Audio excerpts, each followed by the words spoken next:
Assalamualaikum warahmatullahi wabarakatuh. Alhamdulillahirabbil alamin wa bihi nasta'inu ala umuri dunya waddin. Wassalatu wassalamu ala asyrafil anbiya'i wal mursalin sayyidina wa maulana Muhammadin wa ala alihi wa ashabihi ajmain, amma ba'd. Puji syukur senantiasa kami panjatkan kehadirat Allah Subhanahu wa taala, di mana atas berkat dan rahmatnya lah sehingga kami kelompok 6 dapat menyelesaikan tugas membuat makalah ini dengan tepat waktu. Dan kami juga tak henti-hentinya mengucapkan kepada Bapak Danuari Setianto SSYMH selaku dosen mata kuliah fikih siasa ini yang telah membimbing kami untuk dapat menyelesaikan tugas makalah ini mengenai ketatanegaraan dalam sejarah Islam dengan tepat waktu.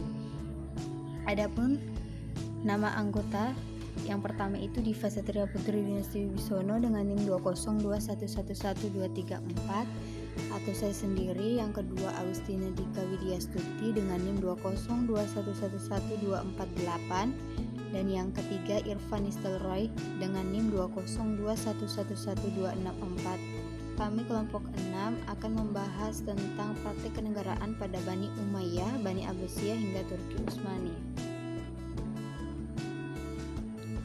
Jadi ketatanegaraan Bani Umayyah ini dimulai pada masa pemerintahan Ali bin Abi Thalib. Ketika pemerintahan Ali ini terjadi pertempuran di Siffin yang dilakukan oleh pasukan Ali dan kaum Muawiyah. Jadi pertempuran ini diakhiri oleh Tafkhim karena pertempuran tersebut tidak menyelesaikan permasalahan yang ditimbulkan, malah menimbulkan kaum baru, yaitu Khawarij. Jadi kaum Khawarij ini merupakan golongan yang tadinya itu pendukung Ali, tetapi mereka keluar dari barisan tersebut.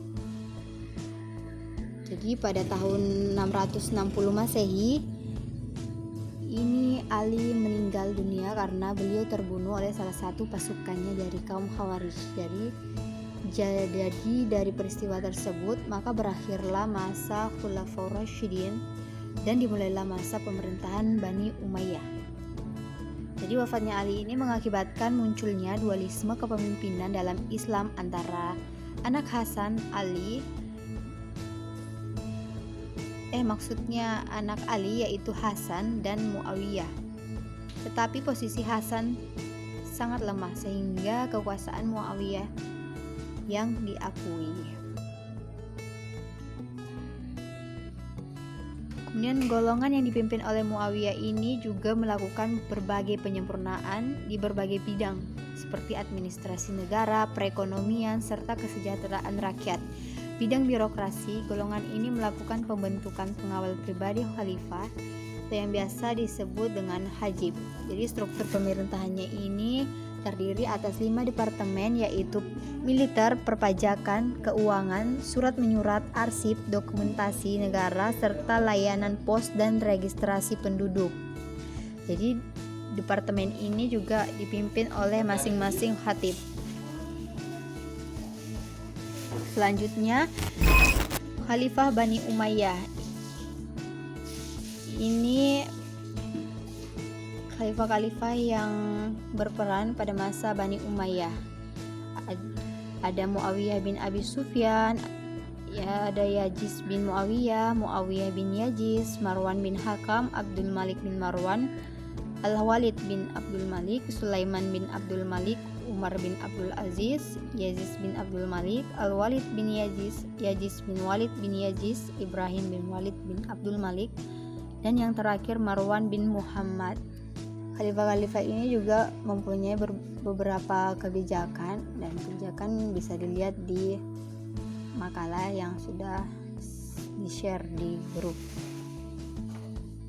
Kemudian kejayaan dan keberhasilan Bani Umayyah ini yang pertama, perluasan wilayah atau daerah kekuasaan.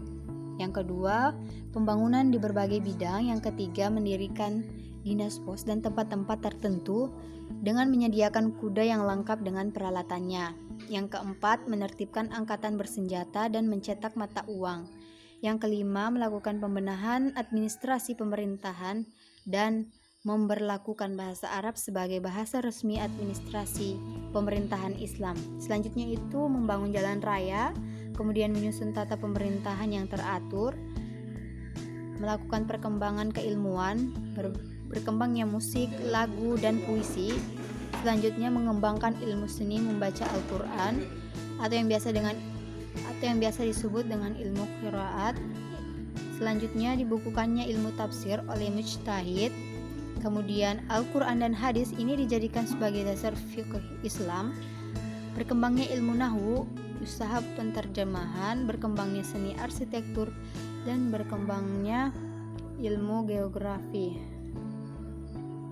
Kemudian faktor kemunduran Bani Umayyah ini ada beberapa faktor. Yang pertama, Bani Umayyah terbentuk dengan latar belakang tidak bisa dipisahkan dengan konflik politik yang terjadi di masa Ali. Kaum Syiah dan Khawarij ini melakukan gerakan oposisi terhadap eksistensi dari awal hingga akhir. Yang kedua itu adanya pergantian pemimpin yang dilakukan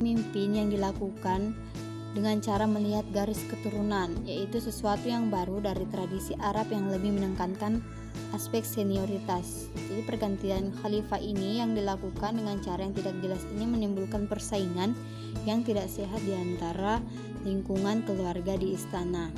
Kemudian yang ketiga, terjadinya pertentangan etnis antara suku Arabia Utara dan Arabia Selatan yang semakin meruncing. Jadi dari Bani Umayyah ini sulit membuat persatuan dan kesatuan. Di pihak sebagian golongan Mawali, terutama di Irak dan bagian timur lainnya ini merasa tidak puas karena status Mawali ini menggambarkan suatu inferioritas. Ditambah lagi dengan kesombongan bangsa Arab yang mereka perlihatkan pada kaum Bani Umayyah. Kemudian faktor yang keempat yaitu ketidakmampuan Bani Umayyah dalam memimpin pemerintah. Dan ditambah lagi dengan gaya hidup mereka yang bermewah-mewahan, boros, mabuk-mabukan, serta perilaku yang tidak mencerminkan seseorang pemimpin.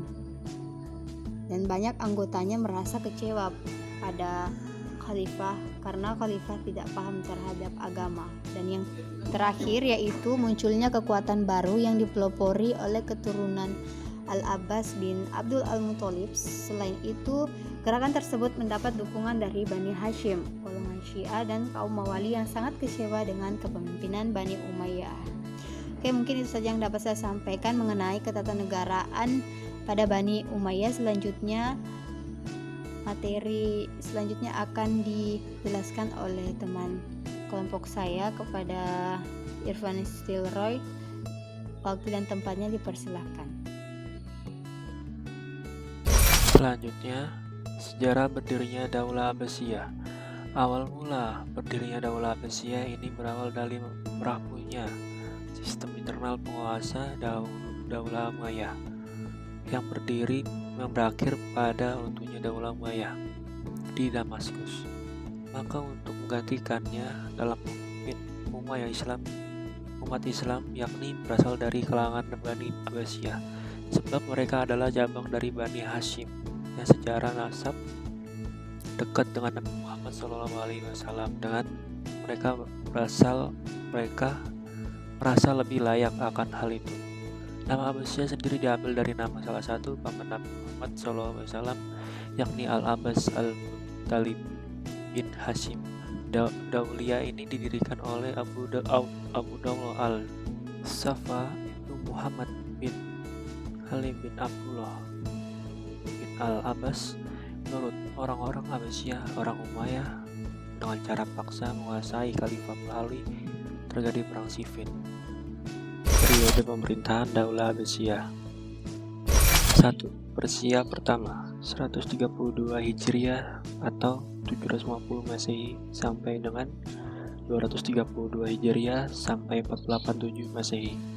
2. Turki pertama 232 Hijriah atau 847 Masehi sampai dengan 334 Hijriah atau 945 Masehi. 3. Persia kedua 334 Hijriah atau 946 Masehi sampai dengan 447 Hijriah atau 1055 Masehi. 4. Periode Seljuk 447 Hijriah sampai 1055 Masehi sampai dengan 590 Hijriah atau 1194 Masehi. Kontribusi Daulah Abbasiyah terhadap dunia. 1. Bidang keagamaan. 2. Bidang sains dan teknologi. 3. Bidang filsafat. Keruntuhan Daulah Abbasiyah. Pada masa Daulah Abbasiyah, konflik kelompok keagamaan menjadi isu yang cukup serius sehingga mengakibatkan terjadi perpecahan dari berbagai aliran keagamaan seperti Mu'tazilah, Syiah, Ahlul Sunnah, dan kelompok-kelompok lainnya. Selanjutnya, salah satu penyebab kehancuran pada masa Daulah Abbasiyah ialah persoalan moral, baik itu untuk rakyatnya atau pejabat dan pegawai kerajaan. Moral pejabat yang kurang baik ditunjukkan pada masa Daulah Abbasiyah. Para pejabat semakin jauh dari Allah. Mereka melakukan dosa-dosa namun mereka tidak merasa bersalah, seperti korupsi, berjudi, minum khamar, berzina, dan lainnya. Kemudian Daulah Abbasiyah disebabkan oleh dua faktor, yaitu internal dan eksternal. Dari faktor internal, kemudian Daulah Abbasiyah yang paling dominan adalah karena umat Islam meninggalkan syariat Islam itu sendiri, mulai dari pejabat yang korupsi, minum khamar, dan berzina. Dari segi akidah juga pada masa Daulah Abbasiyah sangat berantakan. Bahkan konflik kelompok pada masa Abbasiyah sangatlah serius. Masing-masing kelompok membenarkan ajaran. Saya akan menjelaskan tentang asal-usul terbentuknya Kerajaan Utsmani. Dalam sejarah Islam yang berhasil didirikan oleh bangsa Turki, yaitu Turki Seljuk dan Turki Utsmani. Berdirinya Turki Utsmani setelah hancurnya Turki Seljuk yang telah berkuasa selama kurang lebih 250 tahun. Kerajaan ini didirikan oleh bangsa Turki dari kabilah Ugu yang mendiami daerah Mongol dan daerah utara Cina, yang kemudian pindah ke Turki, Persia, dan Irak. Mereka memeluk Islam kira-kira abad 9 dan 10, yaitu ketika mereka menetap di Asia Tengah.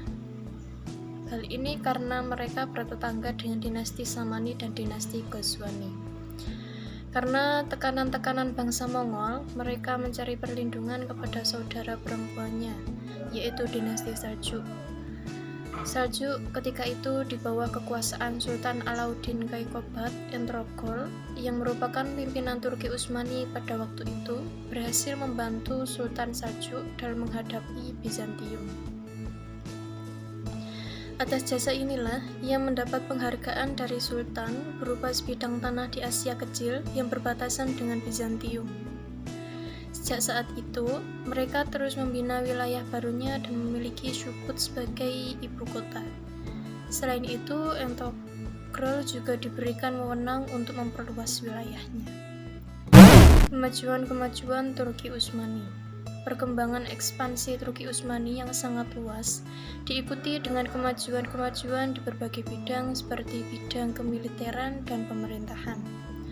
Salah satu yang menentukan keberhasilan ekspansi Utsmani adalah keberanian, keterampilan, ketangguhan, dan kekuatan militernya yang sanggup bertempur di mana saja dan kapan saja. Hal ini karena tabiat bangsa Turki sendiri yang bersifat militer, berdisiplin, dan patuh terhadap aturan.